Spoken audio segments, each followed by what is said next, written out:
রাজ্য জুড়ে ট্যাব দুর্নীতি মামলায় শিলিগুড়ি থেকে গ্রেফতার আরও ৩। এখনো পর্যন্ত এই ট্যাব দুর্নীতি মামলায় শিলিগুড়ি শহর থেকে মোট গ্রেপ্তারের সংখ্যা বেড়ে দাঁড়ালো ৭। জানা যায়, বিধাননগর সাইবার ক্রাইম ব্রাঞ্চ এবং পশ্চিম মেদিনীপুরে পুলিশের একটা দল শিলিগুড়িতে হানা দিয়ে নিউ জলপাইগুড়ি এবং মাটিগাড়া থানা এলাকা থেকে অভিযুক্তদের গ্রেফতার করে। পুলিশ সূত্রে খবর, শনিবার ২৩শে নভেম্বর রাতে মাটিগাড়া থানার পুলিশের সহযোগিতায় বালাসন কলোনি এলাকা থেকে এক মহিলা এবং এক যুবককে গ্রেফতার করে পশ্চিম মেদিনীপুর থানার পুলিশ। ধৃতদের নাম নজরুল ইসলাম, বয়স ২৫, এবং রুকসানা খাতুন, বয়স ৪০। এরা দুজনেই লেলিন কলোনি এলাকার বাসিন্দা এবং শ্রমিক হিসেবে কাজ করত। তাদের অ্যাকাউন্টে ট্যাব দুর্নীতির অর্থ ঢুকেছে বলে অভিযোগ উঠছে। অন্যদিকে বিধাননগর সাইবার ক্রাইম থানার পুলিশ নিউ জলপাইগুড়ি থানা এলাকা থেকে এক যুবককে গ্রেফতার করে। একই রাতে নিউ জলপাইগুড়ি থানার পুলিশকে সঙ্গে নিয়ে নৌকাঘাট এলাকা থেকে মেহবুব হোসেন নামে এক যুবককে গ্রেফতার করা হয়। সূত্রের খবর, ওই যুবকের অ্যাকাউন্টে ট্যাব দুর্নীতির অর্থ ঢুকেছিল।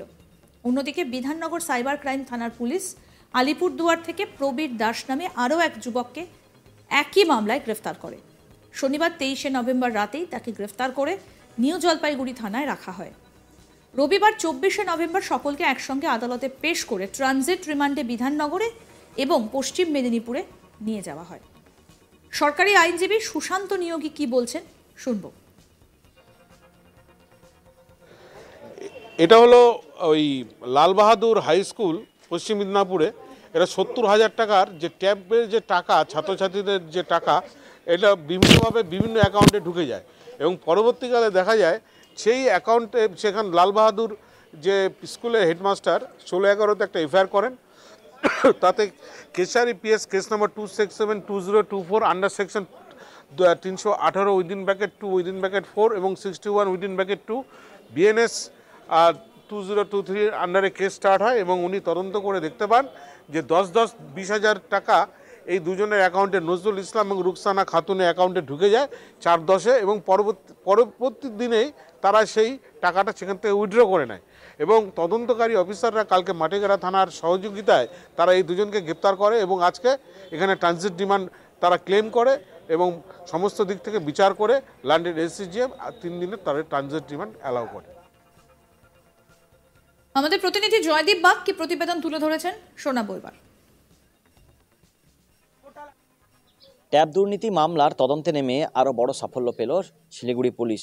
শিলিগুড়ির মাটিগাড়া থেকে 2 জন এবং শিলিগুড়ি নিউ জলপাইগুড়ি থানা এলাকার নৌকাঘাট থেকে আরও 1 জনকে গ্রেপ্তার করল পুলিশ।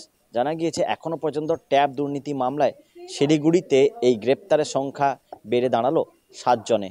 জানা গিয়েছে, শনিবার রাতে শিলিগুড়ির লেলিন কলোনি এলাকা থেকে ট্যাব দুর্নীতির মামলায় এক যুবক এবং এক মহিলাকে গ্রেপ্তার করে মাটিগাড়া থানা পুলিশ। এবং জানা গিয়েছে, বিধাননগর পুলিশের একটি স্পেশাল টিম এসে মাটিগাড়া থানার পুলিশকে সঙ্গে নিয়ে গ্রেপ্তার করে এই দুজনকে। এরপর শিলিগুড়ি নিউ জলপাইগুড়ি থানার পুলিশকে সঙ্গে নিয়ে পশ্চিম মেদিনীপুর থানার পুলিশ এবং বিধাননগর ক্রাইম ব্রাঞ্চের পুলিশ এসে শিলিগুড়ি নিউ জলপাইগুড়ি থানা সংলগ্ন নৌকাঘাট এলাকা থেকে আরও এক যুবককে গ্রেপ্তার করে পুলিশ। জানা গিয়েছে, এই 3 জনকেই শিলিগুড়ি আদালতে পেশ করে তাদের রিমান্ডে নিয়ে কলকাতা নিয়ে যাওয়া হয় এবং সেখানে তাদেরকে জিজ্ঞাসাবাদ করা হবে। জানা গিয়েছে, এই 3 জনের অ্যাকাউন্টে ট্যাব দুর্নীতি টাকা ঢুকেছিল বলে অভিযোগ। এরপরই সেই বিষয়ে তদন্তে নামে পুলিশ এবং তদন্তে নেমে এই 3 জনকে গ্রেপ্তার করা হয়। সব মিলিয়ে এখনও পর্যন্ত মোট 7 জনকে শিলিগুড়ি থেকে গ্রেপ্তার করে পুলিশ। প্রসঙ্গত, ট্যাব দুর্নীতি নিয়ে রাজ্য জুড়ে ইতিমধ্যে জোর রাজনৈতিক মহলে আলোচনা শুরু হয়েছে এবং মুখ্যমন্ত্রী স্বয়ং উত্তরবঙ্গ সফরে এসেও এই ট্যাব দুর্নীতি নিয়ে মুখ খুলেছিলেন এবং তিনি বলেন ট্যাব দুর্নীতি নিয়ে বাইরের রাজ্যও যোগ রয়েছে। এরপরই একটি স্পেশাল ইনভেস্টিগেশন টিম গঠন করে রাজ্য পুলিশের পক্ষ থেকে এবং তারপরে সেই ট্যাব দুর্নীতির তদন্ত শুরু হয় এবং এই ট্যাব দুর্নীতি তদন্তে নেমেই একের পর এক সাফল্য মিলেছে এবং শিলিগুড়ি শুধু নয়, পশ্চিমবঙ্গের বিভিন্ন জেলাতেও একের পর এক গ্রেপ্তার চলছে এই দুর্নীতিতে জড়িত থাকার অভিযোগে। একইভাবে এবার শিলিগুড়ি থেকে আরও 3 জনকে গ্রেপ্তার হয়, মোট 7 জন গ্রেপ্তার হলো এই শিলিগুড়ি থেকেই এবং আরও এর সাথে কেউ জড়িত রয়েছে কিনা সে বিষয়টিও খতিয়ে দেখা হচ্ছে। প্রসঙ্গত বলি, ভারত বাংলাদেশ সীমান্তে অনেকেই এই ট্যাব কেলেঙ্কারিতে যুক্ত বলে দাবি করে এসেছে বিরোধীরা। এই ঘটনায় বেশ অনেককেই গ্রেফতারও করা হয়েছে। মালদার সীমান্ত এলাকা থেকে এখনো পর্যন্ত গ্রেফতার হলো মোট 7।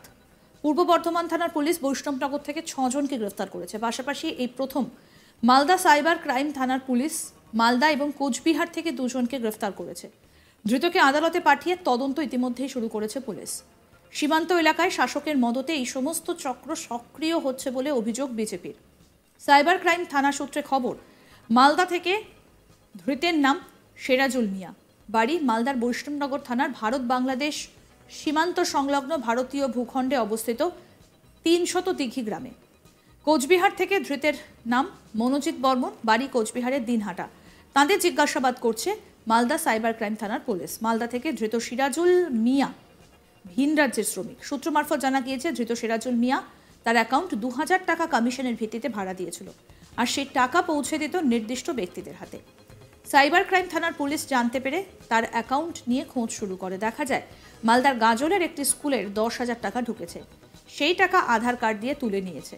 এরপরই ব্যাংক থেকে তথ্য নিয়ে সিরাজুল মিয়াকে গ্রেফতার করে পুলিশ। তবে কাকে সেই টাকা দিয়েছে বা এর সঙ্গে আর কারা যুক্ত, তাদের খোঁজ শুরু হয়েছে। তারপর একই সঙ্গে মালদার সাইবার ক্রাইম থানার পুলিশ কোচবিহারের দিনহাটা এলাকায় হানা দিয়ে মনোজিৎ বর্মন নামে এক যুবককে গ্রেফতার করে। বাংলার শিক্ষা পোর্টালে ডেটা পরিবর্তন এবং ট্যাবের টাকা লোপাটের অভিযোগে তাকে গ্রেফতার করা হয়েছে। রবিবার ১৭ নভেম্বর তাকে মালদা জেলা আদালতে পেশ করা হবে।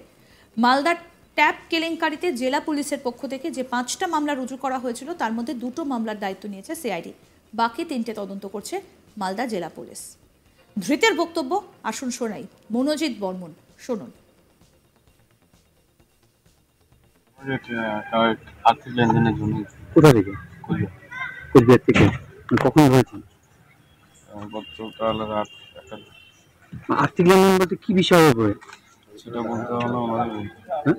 ওনারাই বলতে। কোনো স্কুলে কোনো ঘটনার সাথে? সেটা বলতে পারছি না। কোথা থেকে জানাচ্ছে আপনাকে? কুলিয়ত। কি জানতে হলো? কি জানাচ্ছে আপনাকে, মানে কি উদ্দেশ্যে নিয়ে এসছে? কারণ আমি এখন তো রিমান্ডে ওদের কাছে আছি, আমি তো জানি না কি দেওয়া হবে। তাহলে বাড়ি থেকে তুলে নিয়ে এসে টাকা পয়সা লেনদেন আছে। আপনার বাড়ি কোথায়? কুলিয়ত। কোচবিহার কোন জায়গায়? অর্থাৎ এই রাজ্য জুড়ে ট্যাব দুর্নীতির মামলা চলছে এবং শিলিগুড়ি থেকে গ্রেফতার আরও ৩। এখনো পর্যন্ত ট্যাব দুর্নীতি মামলায় শিলিগুড়ি শহর থেকে মোট গ্রেফতারের সংখ্যা বেড়ে দাঁড়ালো ৭। জানা যায় বিধাননগর সাইবার ক্রাইম ব্রাঞ্চ এবং পশ্চিম মেদিনীপুর পুলিশের একটা দল শিলিগুড়িতে হানা দিয়ে নিউ জলপাইগুড়ি এবং মাটিগাড়া থানা এলাকা থেকে অভিযুক্তদের গ্রেফতার করে। পুলিশ সূত্রে খবর, শনিবার ২৩শে নভেম্বর রাতে মাটিগাড়া থানার পুলিশের সহযোগিতায় বালাসন কলোনি এলাকা থেকে এক মহিলা এবং এক যুবককে গ্রেফতার করে পশ্চিম মেদিনীপুর থানার পুলিশ।